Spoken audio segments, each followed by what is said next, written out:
Bonjour à tous et bienvenue sur Séphiroth et compagnie. Je vous retrouve pour les énergies par signe. Voilà, en cette fin d'année, j'avais envie de faire un petit bilan et que vous puissiez, au travers de ce tirage, trouver des sources d'inspiration pour pouvoir observer un petit peu où vous en êtes, où est-ce que peut-être vous pouvez être soutenu et où est-ce qu'il y a encore des choses à comprendre, à apprendre pour continuer à avancer et arriver à toujours plus de fluidité et de plaisir dans la vie.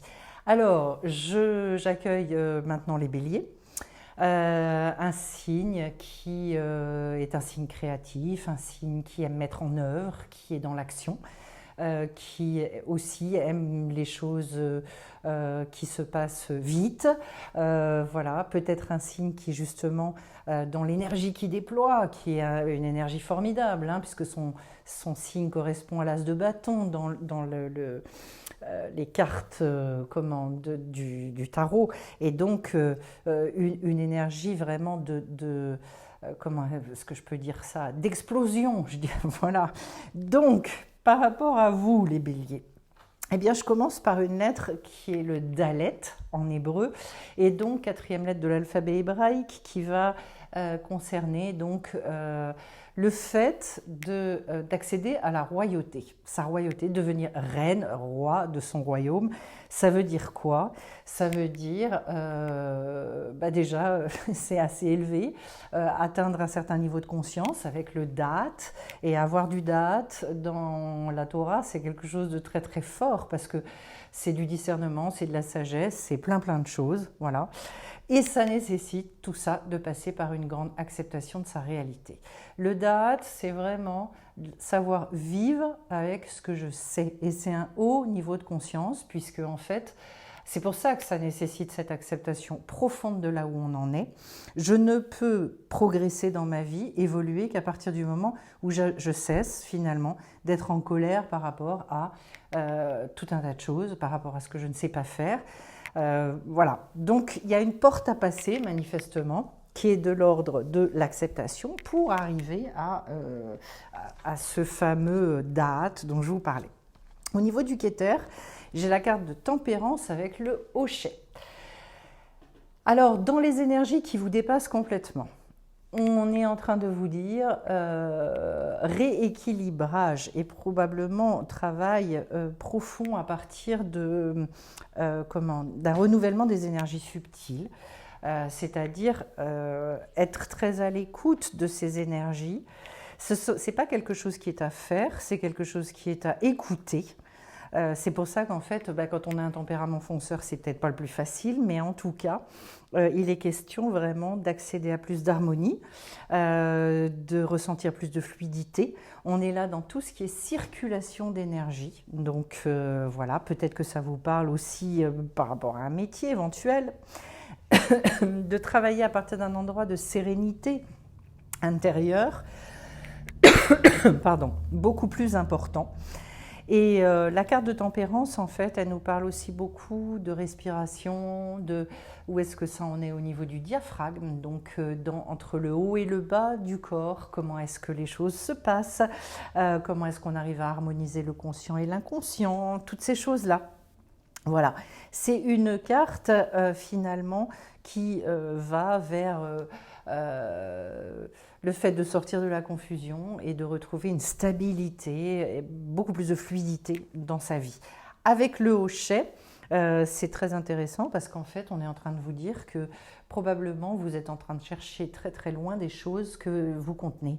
C'est-à-dire, au lieu de s'agiter, il y a des fois en fait se poser fait que on trouve à l'intérieur de soi exactement ce que l'on a, ce que l'on cherche à l'extérieur de toutes ces forces en courant dans tous les sens, au lieu de se dire mais en fait c'est déjà là. Et quand on a un tempérament fonceur, il y a des fois c'est plus difficile d'opérer ce travail-là. Alors au niveau de la Chorma, justement, on va préciser, on a la roue de fortune et le monde d'en haut, c'est-à-dire la Chorma, c'est tout ce qui est révélation. Et on vous dit bien, les solutions, elles ne viennent pas de vous, les solutions, elles vous sont apportées, donc connectez-vous, demandez, et les signes, ils vous sont envoyés dans la matière. Le monde d'en haut est là, il est à vos côtés. La roue de fortune est une invitation à la maturité.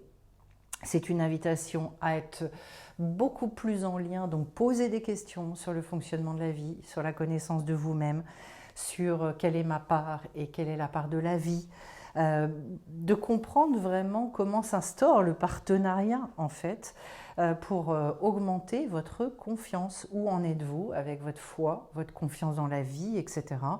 Et finalement, peut-être d'expérimenter des choses, de challenger la vie pour constater à quel point elle est présente, à quel point elle est bienveillante. Et voilà. Au niveau de la Chokhma, j'ai envie de vous dire, on est en train de vous signifier qu'à partir du moment où vous comptez sur ce monde invisible pour avoir vos réponses, vous les aurez et vous allez voir que votre vie va évoluer, puisque la roue de fortune, c'est une mise sur votre destin, une mise sur la route de votre destin. Voilà. En face la Bina, j'ai le vent et la tentation, enfin le diable. Voilà. Donc au niveau de l'intelligence, on est en train de vous dire qu'il y a certainement des choses à revisiter pour dépasser des hontes, des peurs. Le diable, c'est son rôle, de venir nettoyer tout ça et de faire en sorte justement d'être moins pulsionnel, donc de maîtriser toutes ces pulsions, de sortir de ces conditionnements. C'est lui qui va opérer tout ça au travers d'un certain nombre de tentations, au travers d'un certain nombre de propositions de la vie qui nous mettent soit en colère, soit tout ça. Voilà. En sachant que la colère, je le précise, bloque tout. Avec le vent, il est question vraiment de travailler avec l'intuition. Le vent, c'est justement, c'est l'esprit du changement. J'adore quand je vais me promener et que je sens ça. J'ouvre beaucoup mes fenêtres pour aérer, pour renouveler. Donc voilà, on est là-dedans. Et peut-être justement se laisser porter et au lieu de raisonner toujours tel que vous avez l'habitude de le faire, écoutez tous les liens, tous les attachements que vous avez et qui vous enferment, qui vous gênent, parce que ce sont vos plus grandes zones de liberté à acquérir. Donc derrière ça, voilà, eh bien, il y a un espace qui vous attend de libération, de guérison, etc. Au niveau du Da'at, alors j'en parlais tout à l'heure avec la lettre Dalet, c'est vraiment toute l'intelligence qu'on va pouvoir obtenir par l'expérimentation cette fois-ci. Et là, j'ai l'étoile et la sauvageonne. C'est-à-dire, la sauvageonne réclame d'aller expérimenter différemment les choses, de repartir de quelque chose en vous qui est beaucoup plus, je dirais, moins conformiste, et peut-être ça fait appel aussi à des idées toutes faites que vous avez, et qui nécessite de relire les choses différemment. Voilà. Donc, c'est aussi une personne qui appelle à rayonner, à se montrer pleinement tel qu'on est, et je dirais dans son côté extrêmement lumineux. La carte de l'étoile nous dit bien en fait que le but, l'expérimentation va passer par un esprit très positif, le fait d'y aller avec beaucoup d'inspiration, beaucoup de générosité aussi, une générosité d'ailleurs qui n'attend rien en retour, c'est-à-dire une générosité voilà, parce que j'ai envie et parce que j'ai envie de faire plaisir, c'est tout. L'étoile, c'est voilà, besoin de se montrer et de se montrer dans ce côté-là, dans ce côté extrêmement positif, rayonnant, joyeux. Voilà, j'y vais. Et je vois ce que ça donne finalement. Alors maintenant, au niveau du comportement, comment est-ce que tout ça peut se traduire? On va aller voir plus dans le détail avec les midotes. Et je commence par le Hesed, c'est-à-dire un degré de bonté. Et j'ai l'aigle avec la carte du mât. Pour moi, très clairement, c'est prenez beaucoup de recul et regardez finalement tout ce que vous pouvez apporter vous comme bonté au monde. Il y a quelque chose de nouveau à trouver parce que le fou, c'est un véritable aventurier. C'est celui qui va justement, comment est-ce que je peux dire ça, qui sort complètement de l'étroitesse. Donc, placez votre bonté à un bon endroit, là où vous savez que ce sera accueilli. Et mettez-y toute votre énergie. Comment... Mais il y a la notion aussi d'être bon sans... Comment est-ce que je peux vous dire ça? Oui, toujours, je retrouve cette idée de surtout n'attendez rien en retour. Pour moi, c'est essentiel dans votre tirage. L'idée de la carte du fou, c'est de retrouver une grande liberté là-dedans. Peut-être que vous avez été déçu, peut-être que vous avez vécu des choses qui ont fait que vous avez un peu lâché ça. Ben là, on vous dit allez-y et allez-y, mais sans retenir en fait, sans calculer. Ensuite, et en face, on a... D'ailleurs, par rapport à ce que je viens de vous dire, je précise une chose, c'est qu'en fait c'est un grand secret de la vie, parce que quand on commence à donner sans attendre, c'est là que finalement on a des retours assez surprenants. En face, au niveau du cadre, au niveau de ce qu'on appelle l'Agvoa, j'ai la lune avec le chasseur. Le cadre, ça va être de travailler beaucoup plus avec votre intuition et d'accepter aussi beaucoup plus tous les aléas, les renouvellements, les changements de la vie. La lune, c'est quelque chose d'extrêmement fertile et c'est quelque chose qui nous met dans des déséquilibres puisqu'on sait bien que la lune, elle influe énormément. Donc finalement, c'est comment est-ce que j'arrive, moi, à avancer et à travailler avec ces énergies constamment fluctuantes. Le chasseur, c'est aussi l'intuition. Quand il part à la chasse. Donc ça veut dire, au sein des aléas de la vie, essayez de comprendre finalement ce que la vie elle veut vous dire.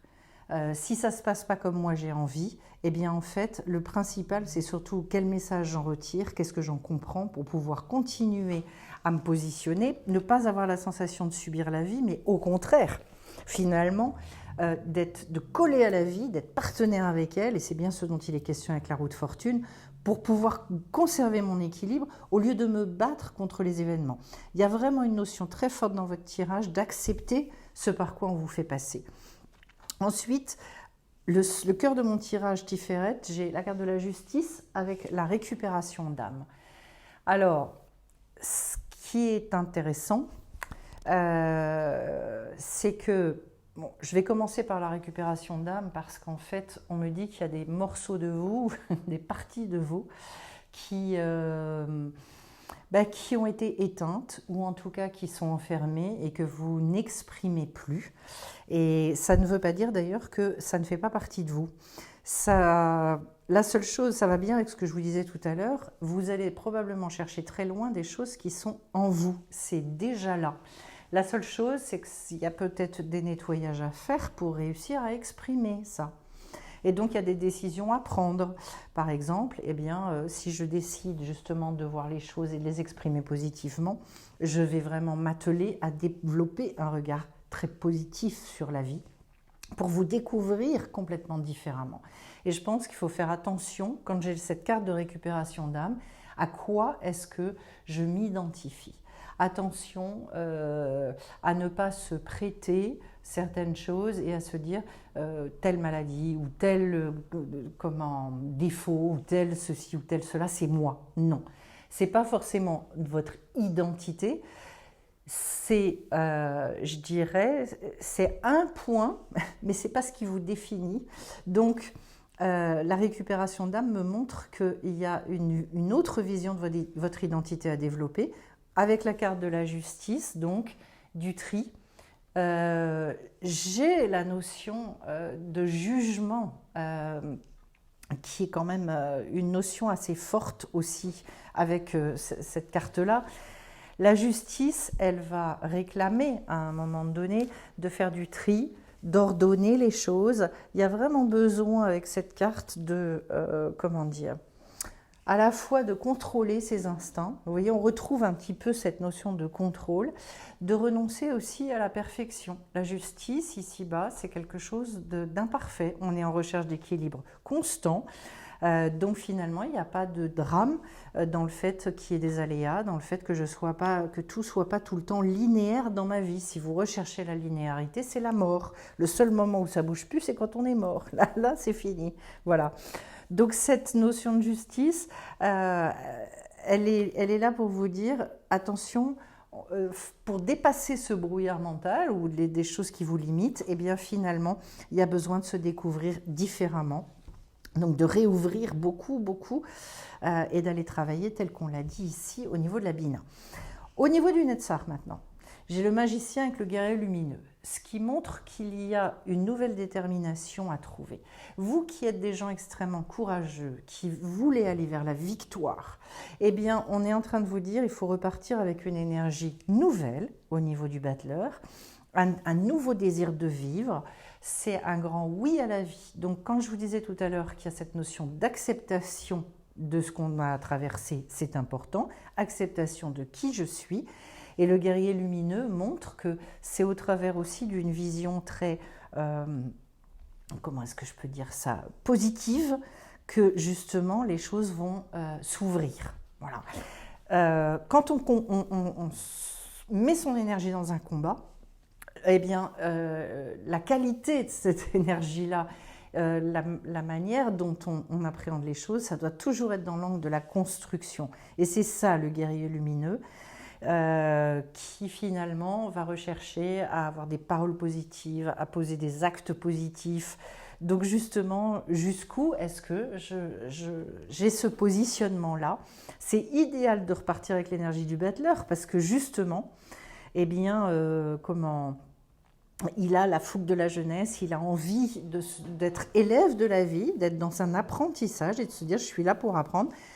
Et donc dans une forme d'humilité très profonde, ce qu'on retrouve avec la lettre d'Alet, grande humilité pour finalement passer cette porte-là et aller à la découverte de quelque chose de différent. Je précise que dans le magicien, on retrouve la notion du refus de la réalité éventuellement. C'est-à-dire, si je n'accepte pas ma réalité, je ne peux pas démarrer ou redémarrer. Donc finalement, je stagne et je n'arrive pas à retrouver mon courage. En face, au niveau du Hod, donc de la reconnaissance, j'ai la chouette et le hiérophante.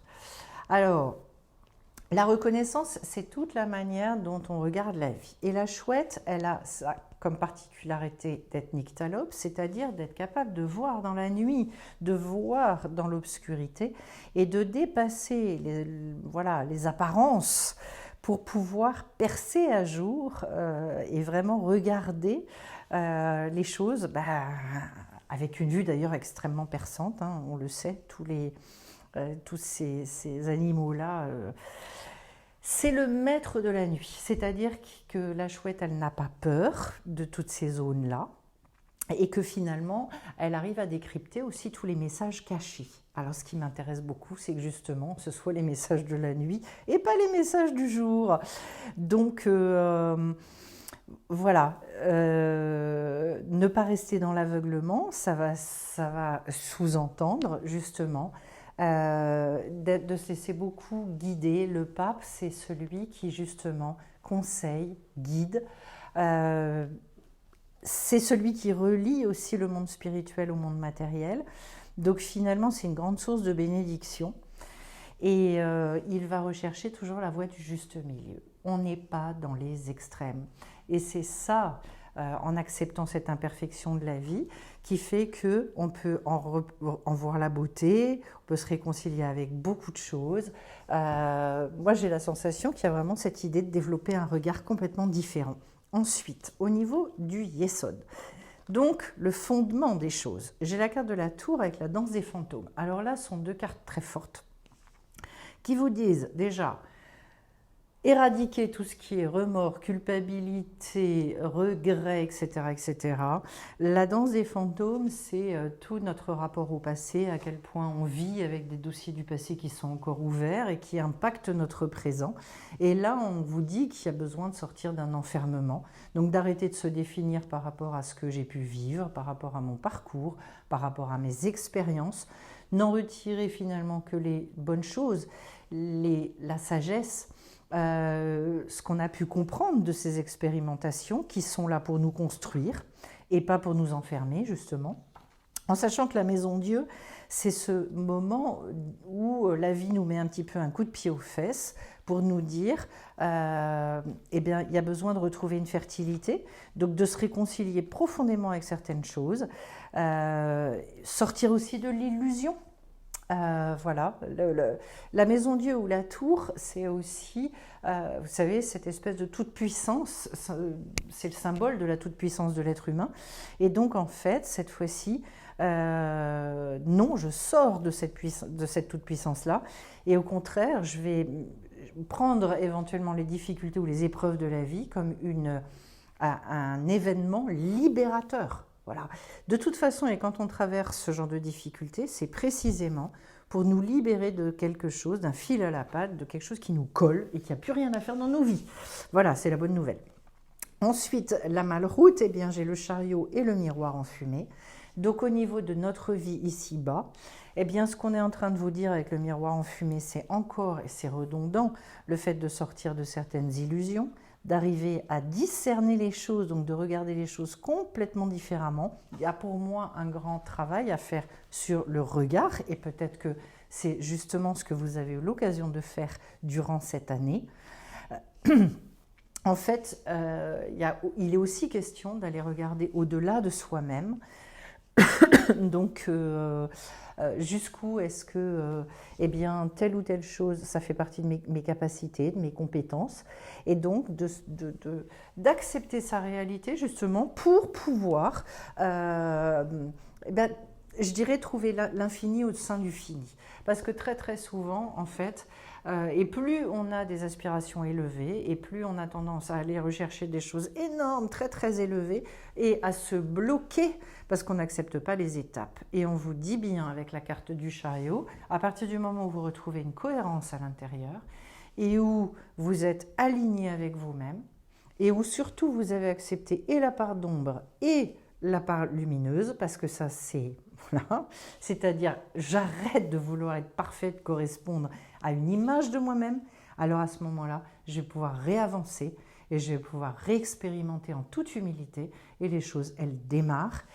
C'est le but et on vous attend sur ce terrain-là avec la route fortune. Donc peut-être avez-vous vécu des choses comme ça au niveau de votre année et peut-être avez-vous passé cette porte-là. C'est tout ce que je vous souhaite. Et je vais tirer maintenant une carte des chemins de l'éveil pour voir un petit peu ce que on a envie de vous transmettre au niveau des béliers. Hop, je vais la tirer. Alors, celle-là. L'âme. L'âme.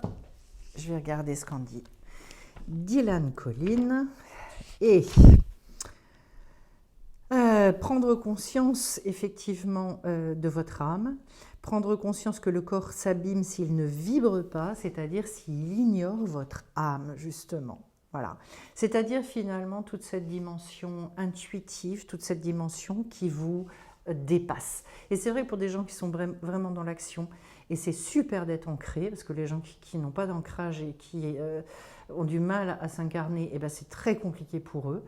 Mais non, là, c'est vraiment pour vous les béliers, au contraire, vous laissez, je dirais, ensemencer par cette âme, parce que du coup, là, vous allez obtenir des réussites extraordinaires, et c'est ce qu'on vous dit. Mais si on ne tient pas compte de ça, et si on fait tout avec ses forces, ses propres forces, eh bien, on finit par s'épuiser et s'abîmer, et finalement, ben, le corps, il a du mal, voilà.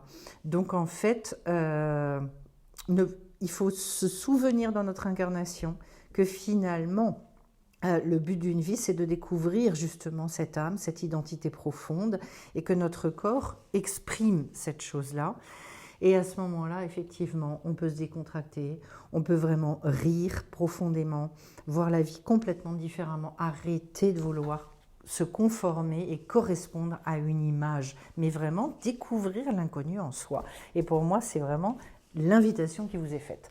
Je précise que le dimanche 26 novembre, je propose de faire un Zoom avec des gens qui vivent ou qui ont vécu le burn-out, les dépressions, les hauts et les bas. Si ça vous intéresse, eh bien vous m'envoyez un mail et je vous enverrai un lien Zoom. C'est offert, je vous invite, donc profitez-en pour repartir sur des énergies très positives et très allantes, on va dire, voilà, se remettre en mouvement. Et puis d'autre part, pour ceux que ça intéresse, donc formation sur les lettres hébraïques, qui est une formation qui court sur 3 mois, donc une grosse formation. Ceux qui veulent des grandes transformations de vie et qui veulent vraiment opérer une, je dirais une forme de renaissance, de se réconcilier avec la vie, donc comprendre les fonctionnements, d'avoir des outils de travail très concrets pour pouvoir avancer, eh bien n'hésitez pas à vous faire ce cadeau parce que vraiment c'est une formation puissante, voilà, et qui est à la fois spirituelle mais aussi très concrète. Puisque c'est bien le but, c'est d'apprendre à vivre vraiment de manière très concrète toutes nos connaissances. C'est le but du DATS, justement. Donc voilà, n'hésitez pas à nous rejoindre parce que vraiment, ce sont des beaux moments. Je précise donc pour vous les béliers, je vais vous souhaiter une réconciliation extraordinaire avec qui vous êtes. Sachez que vous êtes aimé comme vous êtes et que ce que vous recherchez, c'est beaucoup plus proche de vous, c'est même en vous. Et donc, expérimentez différemment parce que là, il y a quelque chose à aller chercher, il y a un cadeau derrière ce tirage et je vous souhaite de le trouver. Je vous dis à bien vite, merci pour vos likes, pour vos petites, vos petits commentaires auxquels je réponds et je vous dis à bien vite sur la chaîne. Bye bye.